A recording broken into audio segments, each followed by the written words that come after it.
O sana i le alo o tāwita. Amu ia le maliu mai le suafo Iova. O sana i mea o pito alunga.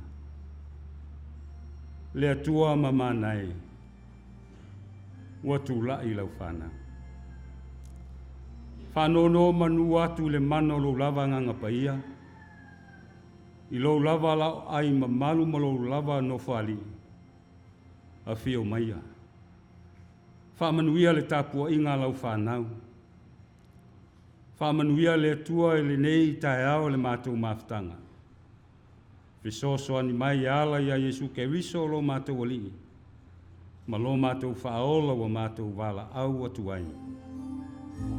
Amen.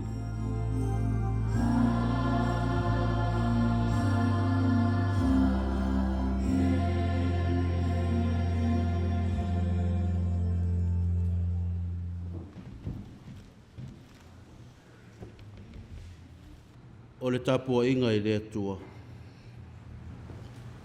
O Iova, o loo malama ia, ma loo o la tanga. O ai ea se o te fefe ai. O Iova, o le malosi ia o loo ola. O te matau ea ia te ai. O le sa afia le faisalamo. Ina ua e manu malo faiva mataua. Mai ai le taitonunga, ina nei tae ao o le sapati o le atua. Ua e manu malo faiva matiuti o le ainga man whanau o le atua.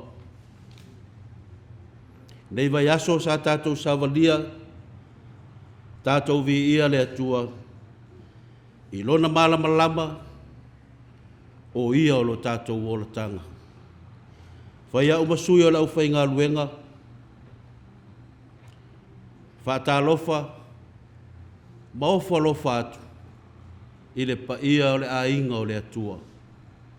E wa fuae whai mai nei sapati, tātou te moni mawina, le atua ma lona whina ngalu. Whawhelo ai atu, i le tātou whale lua e masani ai, mai lava i e mātutua, la wau sina o le kālesia, se ia pa ia alo ma whanau, tā lofa lava. Ai le tuina e lalo, le anganga fia whawhelo ai, iai lātou o eo mai moa ma sina mai, i le nei Sauniga, i le nei tae ao Sapati. Whaatalo whaatu, mai lava i maunga te tele, whaao le whainga malo, se ia o lava, i lau te lenga, so se ta whao lo o sila mai moa mai ai, tā lofa lava. I le nei tae ao le Sapati o le atua, whaawheloa ai atu, i le sunga i whaawhengainga i a pasta pau fatu Tuavela, o ia o le whailaunga, o le a fola ina se whiau, mo i tātou le nei Sapati. O le tatalo, ia whamanuia mai le atua, i le tātou taulanga osi. Ma la tātou whaali le fia i le atua nei tae au. Lo tātou tūtū lai, wha se fulu le vi inga o le atua.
la tanto whamaulang lo mo le tua e anga i tanto tano.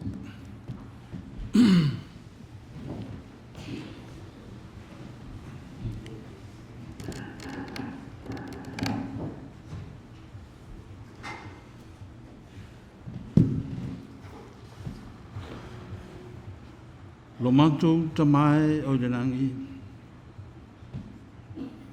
O le entua e ofo fongia. O le entua e malosi. O le entua e matautia. E le ai se tasi e tutusa malawa fionga. Mai le ai fo i se tasi e pulenga malawa fia. O lawa fio o le entua mai le vavau. E o lama i le whāwau. O le atua ponto ma le manta i sau, na e whaia le whawhanga silisili. Iau ngā tūpulanga wa mawai, e o mai i le so i o mātou au ngā tūpulanga. O loo mātou wa aia pēa le lei ma le matanga o fie o au ngā duenga. O le atua o whongia la o fio, o le atua e vivi i ai le lalolangi o maa. Ia vi ia la wa fio yo va au. Ia fane le e ma fa manuina lo swaf pa ia. O le tua na o la wa fio lava. Ia vi ia ma fa manuina lo swaf pa ia. I le nei tai au fou, tai au matang o fie ma le tai au toa. Io vai. E tali tonu o matou lonto. O le nei soifuanga wa manto iai o te soifuanga ang sala. O manto o ni tangata i le anto toa i lau tifanga. O manto o tangata ang sala pea lava pea. Manto te wala au ma te talo mai fuantu i lau fio le nei tai au, wha mole mole. Le antua le tamao le vavau, wha mangalo lau whanau le nei tai au. Wha mangalo yo manto wha le tonu. Whamangalo yo mātu se malo mātu le anto toa. O wā o lawa fio, o le atua whamangalo. Wa mantu antu yo luma yo mātu tuwai. Ina ia e whamangalo yo mātu tangata. Ia vi ia lawa fio le atua e whawawau. Mātu talo i lawa fio le atua le tamai le nei tula. Te leo mātu mana onga. Pei ta ia mātou si antu i lau fio le tua, le ngase o lau au nga i ane nei. O se fianga i o mātou lontu, wo i o ao lau au nga. Le haifo i se mea mātou te pola i awa o lau fio, o le tua o le fo mai siri. E te whaia me le rei, e te whaia fo i mea siri, e mātou te whaalongo i ai. Wa mātou whaalongo le tua, wa i ai le swinga o lau au nga. O na mātou whaafitai le alo mātou tamai o le rangi. Whaafitai me le lei e te whaia mo i mātou. E o fongia, i o mātou wa ai. I le nei tai au le antua wa mātou wala au i lau fio. Te le mana onga o lau whanau. E le ngante i le mātou te tuina antu i lau fio le au whainga ruenga. A le misionga i tonu Amerika Samoa. E le ngate i lea wa mātou ai wa iai le suinga fōu o le ngā ruenga. I la wa onga i a pasta tui. Wa vea o ia e whai muta i tai. Whaafitai tele lo mātou tamai. Pau wa o le nei e alofangia o ia. Ia mau o le malosi ma le antamai. E au ngā i la wa fio muta i tai. Iai le misiona i tonu Amerika Samoa. Le ngata foi le mātou te siti antu la wa onga i a pasta wili ma le au whai ngā ruenga. E langona le vai le tele o teimi. Ai mātou te si mai antu matu i nantu i lawa fio lantou lotu. Ina ia ola ma au nga i lawa fio i leo noa. O le malosi wai au maia i ai lantou. Ia i le antua le anga le leo lawa fio. E ia i tamam tina mātua le misionga. Mātou te tu i nantu i au fio msi mai antu i lawa fio. Ia i le anga le leo lawa fio lo mātou tamai. Anga le leo i lantou ina ia lantou maua pēle malosi. E au ngā iai lau ngā ruenga a o manto iai le nei soifa. E le ngata i lea. O e kāresia i fia i tonu o le misionga a Amerika Samoa. Ia iai le anga le lei o lau fia. Ta mai, mātou te talo le whainga malo. Ia iai le anga le leo la o fio le ko vana, ma le sui ko vana e meise le whainga malo. O a atinga enga o ngā luenga, e le ngata i le malo ma le ka le sia ma tangata uma. Ia iai le tua, le manuia o la o fio ia i la ua, ma le pūlenga, ma le ta ingo o le ngā luenga Amerika Samoa. E le ngata i le mātou te mana tua, whanau o lo antu i fafo ia o onga. Ia iai le tua le anga le leo la o fio. Antoa mai nā tō foi o e wai ta whao taua. Ia iai lau whaamanuanga. Mātou tāno i la o fio le tua i le ngata foi ia i nā tō uma. O e lo wa si ngase antu i fafo. Ai whapena foi tono sio mātou motu nei o Amerika Samoa.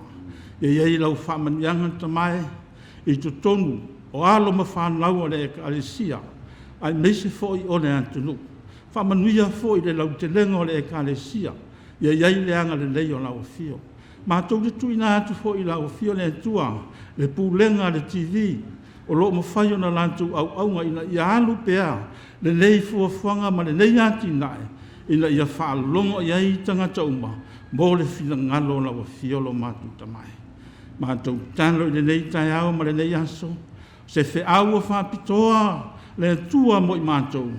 Ia iai le anga le leo lau fia. Whamanuia i lau au aunga o leo le atu la i atu. Alanga atu le fe au i le nei tai au. Le tua ia iandu ma le mana le nei fe au mo i mātou uma. Ai meise o eo lo whalongolonga mai i stafao le lalangi. Mātou talo le tua le nei tai au. Whamanuia i le mātou tāpua inga le nei aso. Anga le lei lau fia le tua mo i mātou. Whamangalo lo mātou vai mo lo mātou whale tonu. Ono lo suafa ke riso le li i ma le whaola. Ua mātou wala au maole mātutalo atu ai. Amen.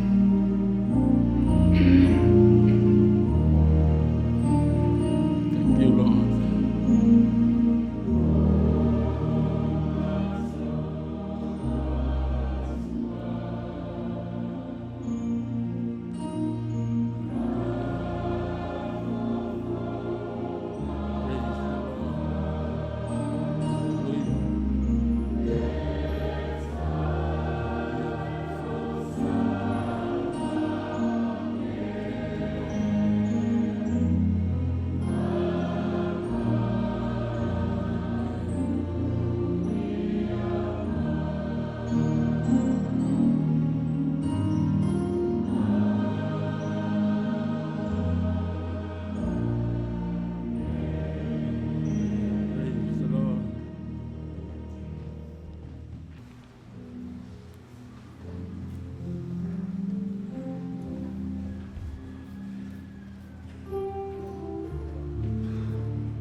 Tātou tūlei pēr mo le talo whamanui o le taulanga.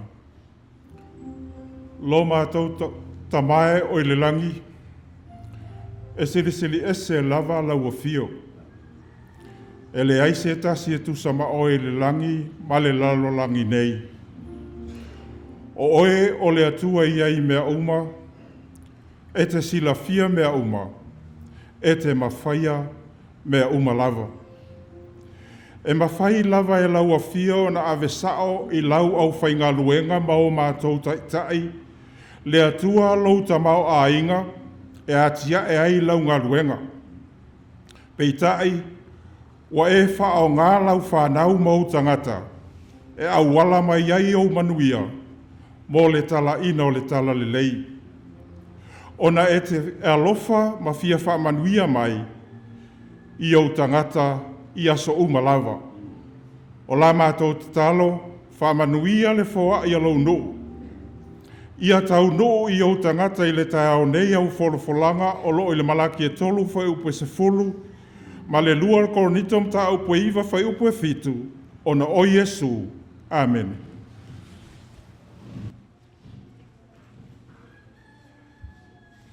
O le whaitawina o le awhionga pa ia le atua, tātou talo. Mātou tamai o le langi, le a mātou talaina, lau awhionga po lau tus pa ia, mātou se sa ili ai, mo sta iala mo i mātou. Whaamanino le mātou waai, whaamalamalama le mātou tautala, fo i atu lava le vi inga i lau awhio. I lau lava suafa Yesu. Amen. O le amawal tātou tusi whaitau i le ulua i tusi o le whenga inga fau, tusi o mātai o lona mata upu e luas fun maltasi, a mata le whaitau i le whai upu mōmua e whaangata mai le whai upu e se fulu malfitu. To e whaafonga, mātai o lona mata upu e luas fun maltasi, a mata le whaitauina le whai upu mōmua, e whaangata mai le whai upu e se fulu malfitu. A whai ua maua lau tusi, o na e sila le iai, a o le a o wha leo le whai tauina o le tātou tusi pa ia. Ua lata i la tō Jerusalema, ua o oi pete whake, i le maunga o dive, o na awina atu ai lea Yesu o na so e to alua, ua whaape atu i ate i la ua. Lua te o atu i le ai ua lumanai o lua. O na ilo atu ai lea o lua o le asini ua nonoa. O na la ua nonoa o lana tama foi ua whaatasi mai ia. Lute te talaina i le tai mai ai a te au. A whai foi e whai ane se tasi se upu ia te o lua. Ia o lua whai atu, e manao i ai lea lii. O na tuuloa lea mai, lea e ia. Wo o nei mea uma, ina ia tau nuu ai le upu al perfeta. O whaapea mai, ia o tau whai atu le tama whawhine a siona. Whaauta, o loa whio mai ia te oe lau tupu. Wanga malu o ia, o loa tia tia a sini. O le tamai a sini foi. O na o ai lea o ia so. Ua whaia foi e i la ua e pei o na wheta lai atu ai Yesu ia te i la ua. Ua taitaina mai foi le a sini, ma le tamai a sini. Ua wha e ai o la tau ofu, ma wha ti e ai o ia. O le toa tele o le moto tangata, ua fofola o la tau ofu i le ala. O isi foi, ua la tau sala i la lao la au, ma fola si ai le ala. O le moto tangata, ua nau, ua mua ma e ua muri. Ua ala langa i la tau, ua whape mai, o sana i le alo ta vita. Ia ia manuia le afio mai, i le suafa o le alii. O sana i mea au pito i lunga, wo o ia Jerusalema, o na vevesia i leo o le ai uma. Ua whaapehane o hai ea le nei, o na whaapea atu ai lea o le moto tangata, o Iesu le nei le profeta mai Nasareta i Kalilaia. Ua urufale atu Iesu le malu o le atua, o na ia tulia uma le i fafo o ua whewhata wai i le malu. Ma ua fuli lalo lau a na whatau tupe, ma no foa o na whatau lupe. Ua whape atu o ia te i ratou, ua tūsia, e ta ua le whalo, e ta ua lo whale o le whale tatalo. A ua whaia o tōu maanga o whao mea, o na o mai ai lea ia te ia i le malu o ta waso mai pipiri. O whaamalo lo ia te i ratou. Ua i loa atu e le au whaitaulanga siri ma le au tusi upu o venga ua whaia e ia. O tama foi ua alalanga i le malu. Ua whape ane o sana i le alo ta vita o na matuati ngā i leo i ratou. O na whapea i lea o i ratou ia te ia. Ua e langona e a ratou upu. O na wheta lai atua i leo Iesu ia te i ratou. I oe, tau te lei whaitau lia lava ea. Ua e saunia le vi inga mai nguto tama mea, ma tama fesui. O na tu ua lea o i ratou e ia. Ai mali watu i tua le ai. O i pētania, ua nofo ai. Tau ina i whamanuia mai le atua le whaitauina o lana fionga le neitai au. O na o le suafa o Iesu. Amen. I lo whaaloalo o te walau tuai le o whai pese malosi a le SDA i Nuuuli mo le pese whapatoa.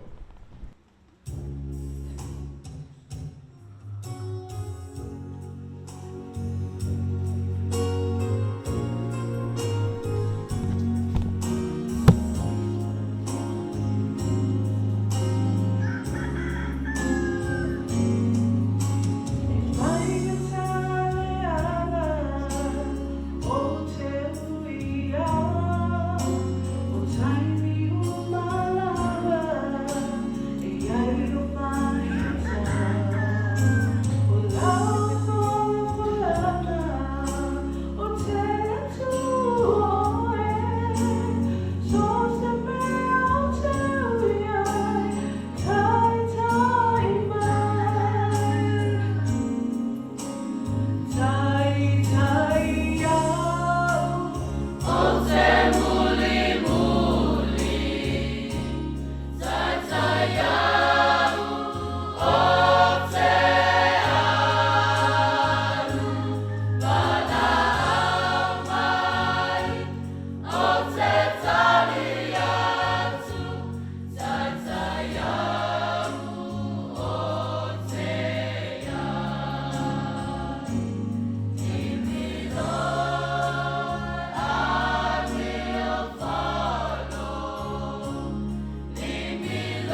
tai au o te muli muli.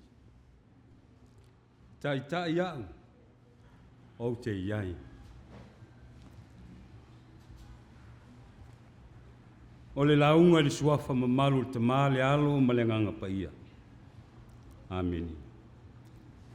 Le atua o le atatala la ua fionga paia.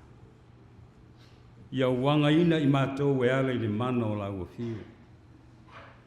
Se i o mātou la ngona ina lo whetalai mai. Whai a lo whingalo ai le o mātou loto. Ono ke riso Yesu o mātou te talo atu ai. Amen.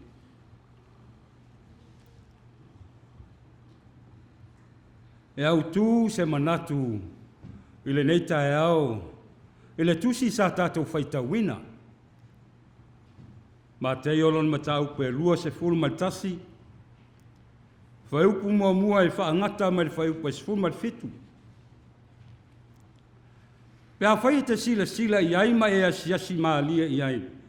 Iona whai upu maona whai tau e te langona i nai. Se vaenga tā ua o le finangalo le atua. E ma whai ona whaasoa mai lo finangalo mo tātou loto. O le aso le nei ua whai e Iova o te oli ma fia fiai. Aisia. I le whai ngā malanga whaatupu a Yesu i Jerusalema. O lana whai ngā malanga muli lea. E wha manino ma whai loa ai tangata umalawa. Lona sauni atu e whaatau nuu le finangalo le atua. Na wala wina ai o ia i lei lalolangi. O Yesu o le na ala langa i tangata awa o le teimi tonu lea na o i tangata i Jerusalema. Wa sauni le teimi o le Paseka. E o mai uma i lava tangata i Uteia ma tangata Israelu, tangata sa e Peru, o lo ta ape masala lau, i ta whao le lalolangi, ai a o i le aso leo le Paseka. O no mai lo lea, le ango le aso i ta ua. A o le aso foi o lo iai le valo anga le tuispaia, e wha sino lea i le tala le lei o le wha o la tanga.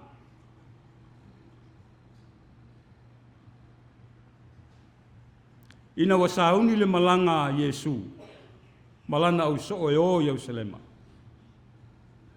Salangona e tangata o le motu, le tā ua o le whainga malanga lea. Aisia, o le malanga e whaailo ai o Yesu o ia, o le Masia na walo ia.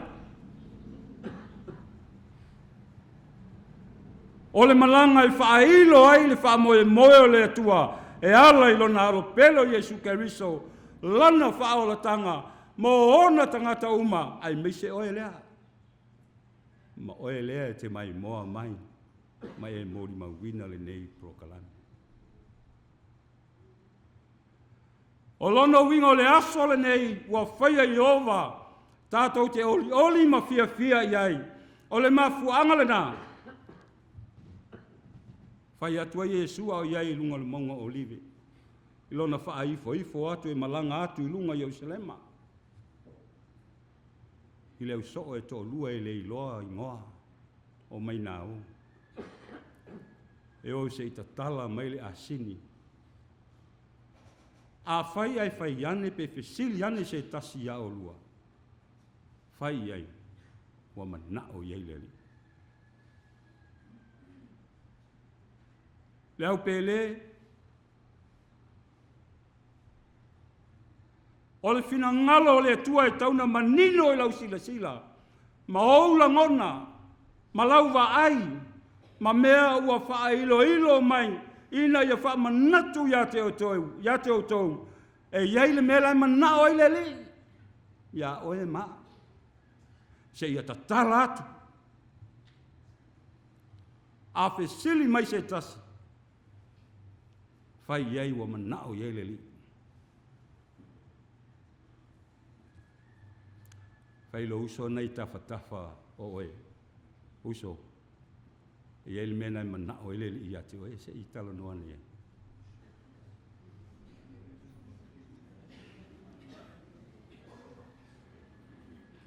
Ina ua o mai tangata to lua lea ma le aseni. Malana tama. Ono mai leo le moto tangata ma whaatia tia ia te ia I lunga o le aseni. Wata tala o lata ofu ma tu lunga o le aseni. Mata tala o lata ofu ma fofolo I lunga le ala. A mata alo le whainga malanga. Ho sana! Ile alo ta vita. Amu ia le a fio mai I le suafo le li. O sana I mea o pito lunga.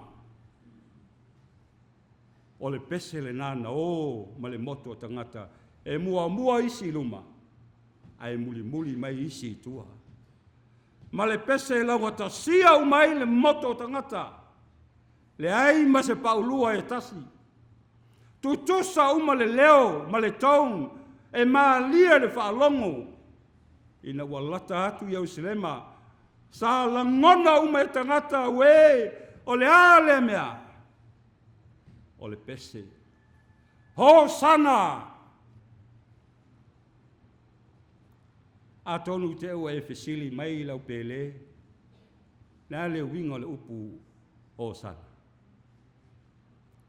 I le ngangana e le ne whaamatala e le upu o sana. E lua upu. Mua. O le save. La vea. Lona lua o le rescue. La vea. Tutusa le lei. E masanga. Ia winga ia le ngangana e leni. Ai awha o popo I loa ma le ngangana e pelu. Aura maika. Ato ai ma le ngangana. O loo whaamatala I nai le tā ua le upu o sana. Wha popo I loa le upu e tasi. O le Savior.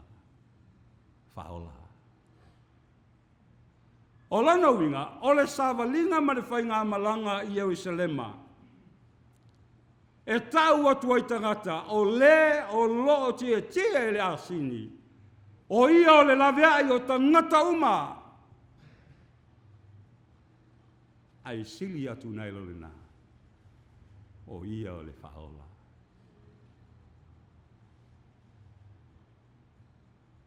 O le mea tā ua la upele le tusi sa tātou whaita wina. Ina ia manino lau whaafonga. Whaatolu le leina tā ua le upu lea o sana I le mata upu le nei. O lona winga iai le tā ua. Le ale tā ua. O leisi vaenga tā ua. E ave le o sana o le nganga whawhitai. Thanksgiving.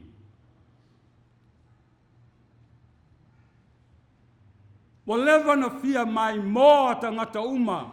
Ia Yesu lea na tala a ave mai iai le lalorangi atoa. O le na pa yatu o na tū le ilunga. O le na malele atu lo na sifofonga. O na toi tū mai le ilunga. O le na pa yatu fofonga o tangata. O na pupura lea maala langa.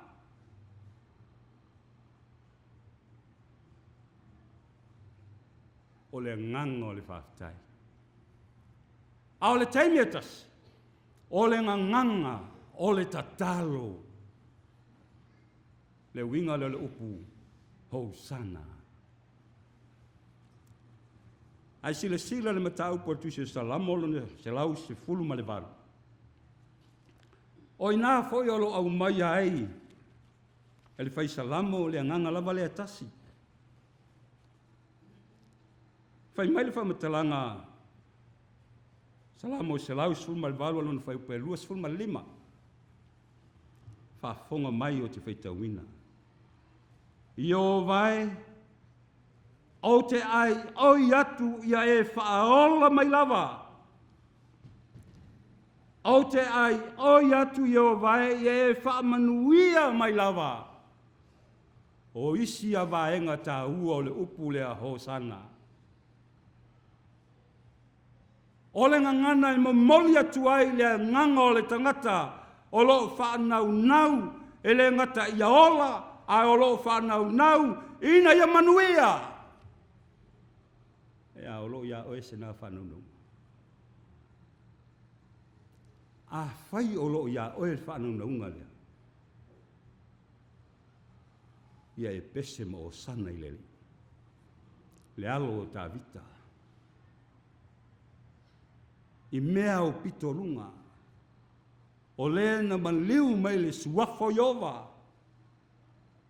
Iova i rae o le atua nate fo ina mai ma saunia mai. Po whela wale mea te aluai lau pele, ai wale ai se mea i le ato, ua mativa lo o langa malo ainga malo tangata, o sana. O sana. Le maliu mai le suafo Iova. Le suafa lea na tatala ai mea uma, ai manuia ai tangata. O le suafa e le whaapito ai manu i atasi. Po le lava le lanu, po le alo matua, po le alo mativa, po le alo mau oa, po le ale tele o mea maua, po le ale tele o mea o te maua. Ai a o le tūlanga, whaamesia, whaatupu o le li. E tu tusa i tāua. Amene. Whai lo uso nai o au tafa tutusa tāua, man, my dear, my love. Tutusa tāua. Aua ke fia kama au kou mai a tea. Pe tele au mea pe manei au fale po a mea ke maua. Tutusa le le tāua. Ai mana au mia lo tātou pese le pese tasi. Le anga o lea tātou te malanga i nala. Wa le o Ierusalema i le lalolangi nei. A o le tātou whai ngā malanga i le whaamoi moi le langi e ola e whaamava. Tasi tātou pese. Ai li fia pese, pese whai whiau. Ko e he. Tui o pese. Pule au e pulalu pese. A o le pese tātou umalawa, o tātou whai ngā malanga i vi i le atua. O lena au mai, o lena whaamanuia, o lena whaamalo lo mai umalawa. Whaatolo na tā ua upu o sana. E yeilo na tā ua malona mafuanga. E whaatolu foi o na manatu e au mai le tā ua. O le vaenga lava le il mata upu le rua sumatasi. Wa vaenga. O valo anga le au perfecta. O le valo anga lea na aru le whainga malanga Jerusalema. O le valo anga na valo ia mai i seia le mata upu e ono sifulma le lua o le whai upu e lua. Whai tau iai. Na valo ia mai foi tu so Sakaria lo na mata upu e iwa lo na whai upu e iwa. O sana. I le manuia. Le maliu mai. I le suafo le li. O le isi le whaama mafa i le mata upu le lua sumatasi. Le ngata ia e sila fia le wa maliu mai. Ia e sila fia le wa tie le asene. Ia e sila fia o le wa fofola ai. La ei ma lau la au o lau o pama. O le nganga whaaloalo ma le nganga mawalunga. E whaataua i nai le ngā luenga le whaola. Talo whai a Yesu.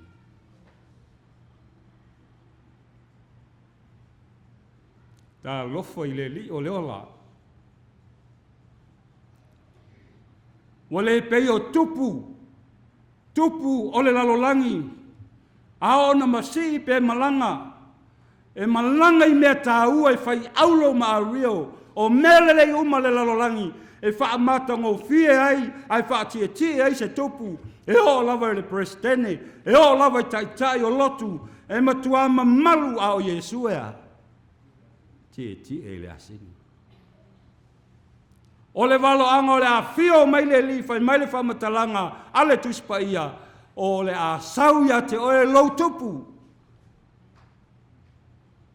E anga malu, o le a mio tonu, ai talo fai, ti e le asini, o le atalana, e sa ili lalo malo. O le nganga maua lalo na avia Yesu, e ui le telo te me savali a Yesu ma fo iai, lana ngā luenga wha mesia, i nao na teimi, ao se teimi mua wa ti e i lungo se asini, ma mai mo ai le lalolangi.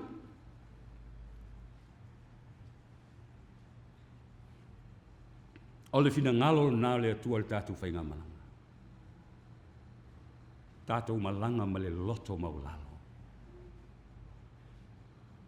Whalinga na le ina whaali le atunu ma tangata uma. O mata le ta vale la fi avia il pristene ka malo paiten. Mo ista vale ta'o. Galilek. O kase manga ia au to tonu sole.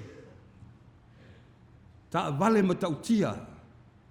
Ea malulu mana ia le ila. E o lava ta vale lo ti e ai. Tai o le lotu i Vatikana, o ka se manaia. O isi tupu o malo, tupu o tonga o tupu o isi malo. Ese le matonga o fie. Ai whauta i lau tupu. Tala walo anga whai me e sau ia te oe lau tupu. Lea na mafua ino o fie tala noa. Walo anga lau perfecta. Sakaria lon matau peiva lon fau peiva fai mai fa matalanga perfecta ia e matua fia oe le tama fa fine siona fia ia e ala langa fia oe le tama fa fine Jerusalema alanga fia fauta ole alu watu lo tupu ya te oe o ia o lea mi o tonu, male whaola, e anga malu o ia, o loo tie ili a sini, o le ta mai a sini lava.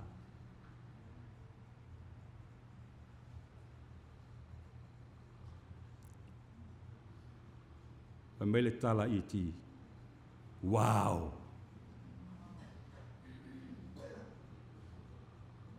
Pa kaukia,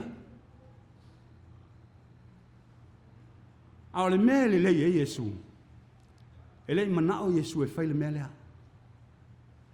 Leango Yesu e le manao ni vi inga. E ala langa i tangata. E le manao Yesu e tau whaase le whaola tanga o tangata.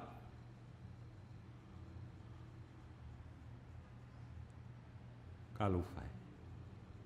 Tele tangata ese le vi, wha vi. Tu lunga. Ngā ngai ka kou lei loi la. Nana le fia pata tu loi lalo sinata ngata. Le winga lea o a ul fai fiau matatu umalawa. Yesu le fa pena. Ma o leisi nā walo angalo ta ua i le tuso Sakaria. Au le mea e o foilo loto lau pele. E le ngata o le nganga o walo anga i whaasoa mai. Ai o le whaatahua ina o le upu po le awhionga le atua. Si sila la oe le tātou tusi whaitau ni tā upu e luasu tasi o mātaio. Whai mai le whamatalanga le whaupe wha. Wa o nei mea ina ia tau nuu wai le upu al perfeta ua whaapea mai. Saulo ma le upu al perfeta e whaupe lima. Wa o ia mea, nei mea uma, ina wa tau nuu wai le upu al perfeta. So se upu lava le perfetta. O le fina ngalo mai le atua. Amen. E uia leo lo valo ia mai fo e tutu mai lau perfetta pelo. Ai e loa lava le la au i ona fua. E loa le perfetta e faa vai le fina ngalo le li. Pei fo i o le fina ngalo le atua ia Sakaria.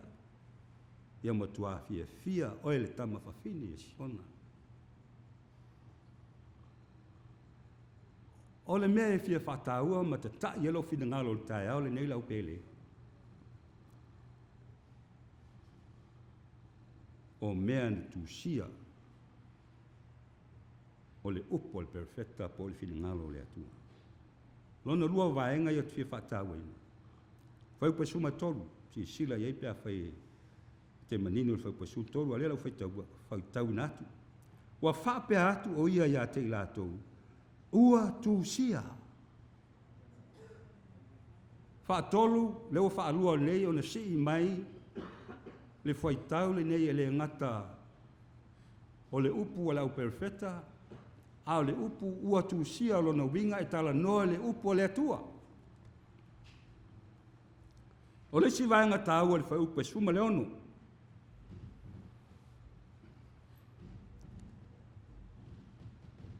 Fai mai whamatalanga fau pa suma leono.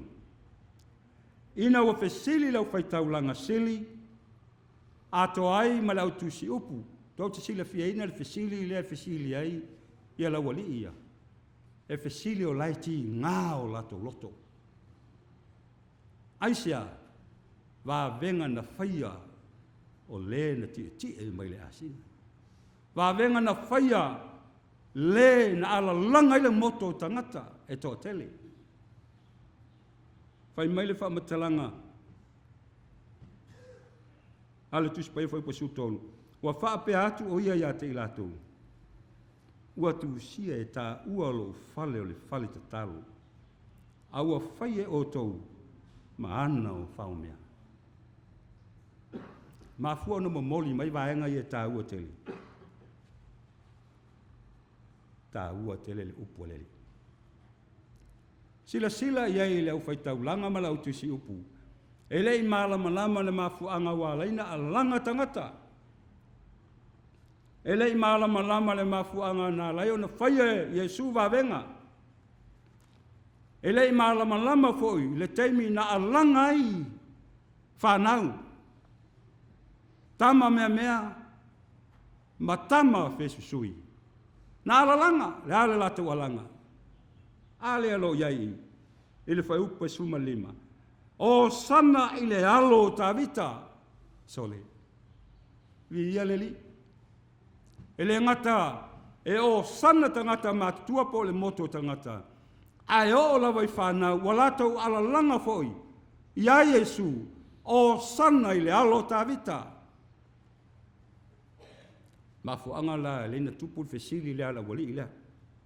Ia Yesu. Fai mai fesili la wali ila ia Yesu. Ona whaapea mai e lea o ila tau ia te ia. Wa e la ngona e a la tau. Ona whetalai atu ai lea o Yesu ia te ila tau. Ioi. Tau te lei whaitau lia lava ea.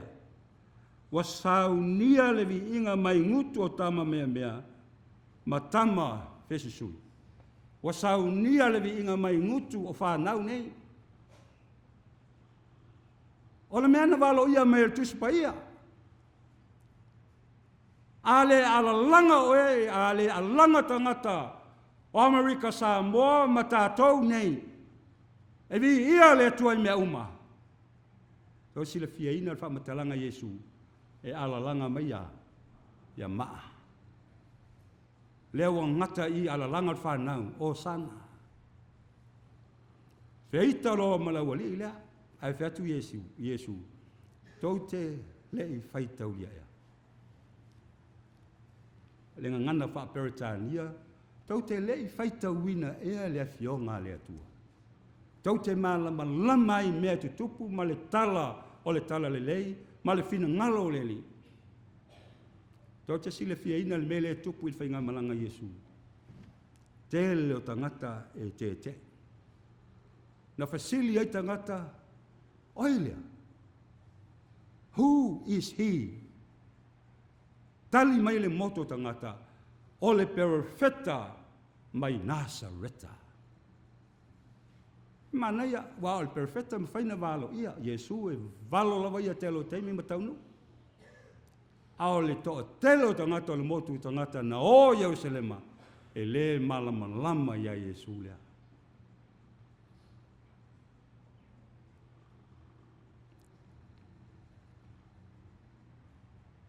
O le whaamamafa. Fia. Le kalesia. Ia e matua fia oe le tama whawhine a siona. Ia alalanga fia oe le tama whawhine a Yerusalema. Wa umala siona ma Yerusalema. Au tātou ia le whanau le atua. Fia. Give me a smile. Can you? Mau mangai. Ai tātou ia lala mai moa mai tātou pokalami. Fia mai. Leanga o le mana onga le nā tātou whainga malanga. Ia fia ta ngata o le atua. Leanga o le fia o le vaila aua o ngā lea mo oe lea te mai. Maha ufo i lea e ta talo so oe le kalesia i le mai. Tātou umalanga. Fia. Leanga o le tātou whainga malanga i Jerusalema i le langi. Leisi mea tā ua i le whainga malanga. Na sau Yesu e wha manino i tangata le tā ua o le malu. O le totonunga le mua o le tāpua inga ma le tangata i le vao ia ma le atua, ma le vao ia ma le tangata. Whai mai Yesu, ina o Yesu i.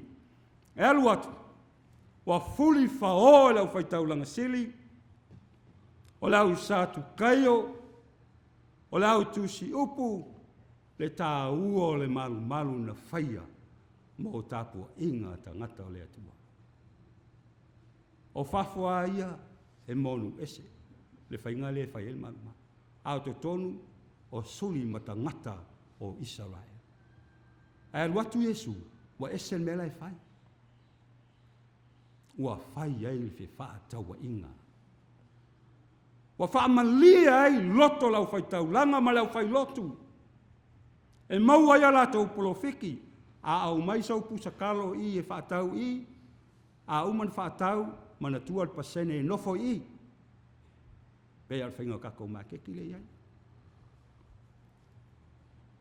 Pea al whainga la fonga. Tā ua la fona. O lo tātou sao le nā mole atina e ino le malo. Ai mo tua makau kia le mea ngawhai e tangata nei. Ai sili musa. Tu lou le mamalua lau whainga luenga. Iso se fata o loo mai mo ina ile nei. Tāpua inga. Was tau la mua lau whaitau langa. Tau la mua ia au o le whaifi au na whaamalia lo loto i mana onga o le whata. Ai o le whaia le mea na wala wina ai. Whaamalia le manawa, whaamalia mea umalawa. Ai tau te sile fiaina, na fuli umai lalo Yesu, ia lau. E o lava ino fua fuli lalo. Lau whaatau tupe, ma lau whaatau lupe. Ai whaamatala niso tusi, e o lava i so se manu tu lou, au mai te tonu. Whai ai whaatau a inga, mau ai tupe tangata. Mau ai polo fiki a lau whai lotu. Tua sui ale au wala e whai. Ma sasa whaongai Yesu, le maia tua iti. Le whapeo mkwa sasa le ai. Wao ma wai tangata ina ia lātou loa le whai mai whitalenga Yesu. Wau tau whaia le whale. Ma whale. A tangata whao mea. A o le whale tatalo. Toi sau ai Yesu toi wha mautu le tā ua o le tā poina. Aisea, wale tā ua i tangata mea tau tā poina. kako kapua i kako fale. O le mea e tasi. O le launga se fi au e kasi. O le ia le sapaki lea ma le asosale. O le i fo ngai fai ngi. O le e fo ia e lenga fai. O le mea o le e fo ianga. O le malu te manao e fai loa atu lau pele. Le tāua o le o ma Iesu i Jerusalema. O le malu e tāua fai mai le whamatalanga. O lo ta otu ai le fuafanga o le whaalatanga le atua. Le mafuanga nana whetalai ai i ova le ali. Ia mose, ia e whaia e pei o le atana o whaasino atu ia te o e whaia. Au ange i whaia se si mea. O le ale ata. O lo ta otu ai le whaalatanga i tonu le whale whita whai. Mai o mai fo i temini le malu. O le ata ale nā. Le ale ata. E o maitanga te tāpuai. Ina ia lato maua le ola. Ia maua e tangata le ola. Le ale mea lau tupu temine i mea tau tāpua inga. E o ngu tangata e o tae o lato fatu mo lato loto. E o ma le whanoa noa. Wa le fia lo lotu. Wa le toi fia o mai. O ngai whekau ia le kepa e o lana vai leisi. Ai esen makau kia o mea lai fai. Talo fai. O le polokalame na le atua na fai ala ia Yesu ke wiso. E le ngata ia toi wha mau tū walo anga le au perfeta. Ma wha mau tū le fionga pa ia le atua. Ai sili atu ia wha mau tū mea tau tapo inga. Manu ni. Manu lo iai le ola. A mata atu nei lau pe lea, i meise le whaafonga mai. A inga pele o le atua i so se tafa. O le manu, o le fale tatalo o le atua. E leo se fale tātou te mui ai le isi tangata. E leo se fale e le anga yo tātou loto le isi o uso a tangata. E leo se fale tātou te sā ili talai, ma whau ai se maunga, ina ia pa atu le tō telo tangata, ma lai loa ai tangata, o no upu matala, o le fale tatalo. Fale tatalo. Le mafuanga le nai, le ina feta lai Yesu, tusio yane le mata upo se fulu, a lona fai upo se fulu, o feta lai le li, wau sau ina ia lato maua leona, ma ia maua a tilia iava. O le ola, le aise winga o le taulanga, wa le mau ia tangata ia lau fai taulanga, sa tu kaya ma lau fai usaiu. E fai le makeki tono malu, e mau ai tupe, e fai ai taulanga, ai leo le awala lea. O le malu aia, o le fale tatalo, ale atua. Ai le oceana o e faunea. O la sau sila el kako malu ni. O oea ele leia. Wa o foi ele leia. Aisha. Feta lai Yesu o outo o le malu ale atua. Ale lei lau tatalo i lou malu. E te saufo i e te talo ina ia ola sanganga, ma ia ola le ua vai, ma ia ola le tangata, ua le e ma fai o na fai se mea i leo langa ni.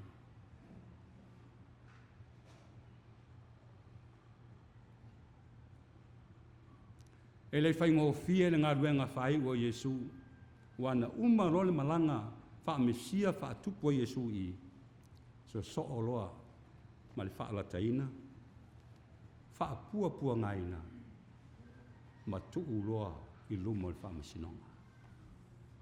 I lumo Pilato. Wa sa ili sa tō wha mai le moto tangata a waua i loa e Pilato e le ai se mea e salai le nei tangata Yesu lea.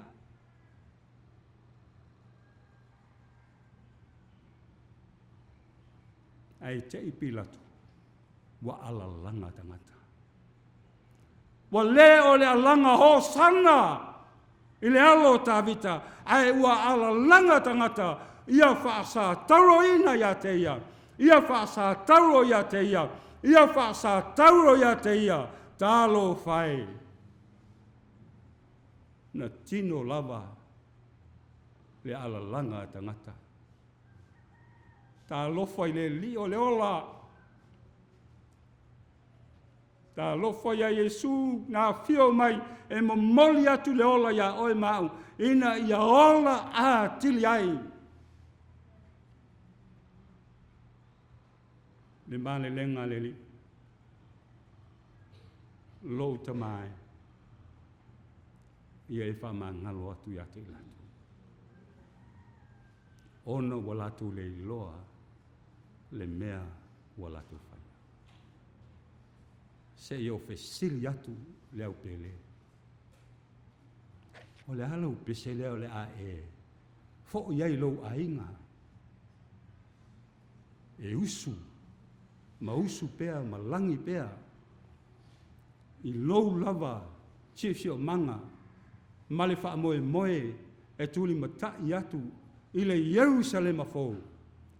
Wa sauni ele li e fa pe mai ulu fale mai ya ile fia welcome home pada le mafai ona fa fe lo ai mai le li ya te oe mau ya fai le sui la pesa amen.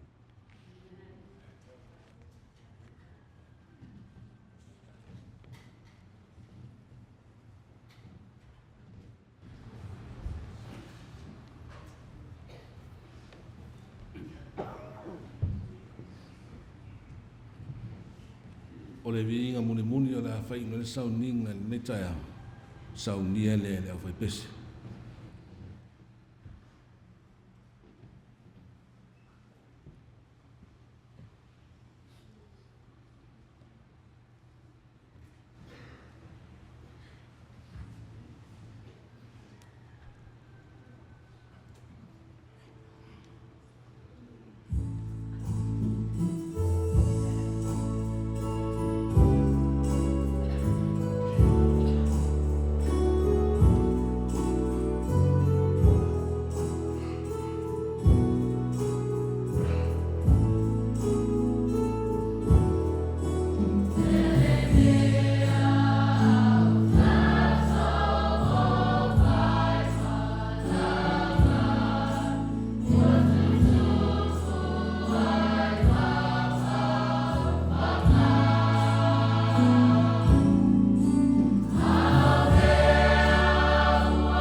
tātou tūlai ma la tātou talo whai.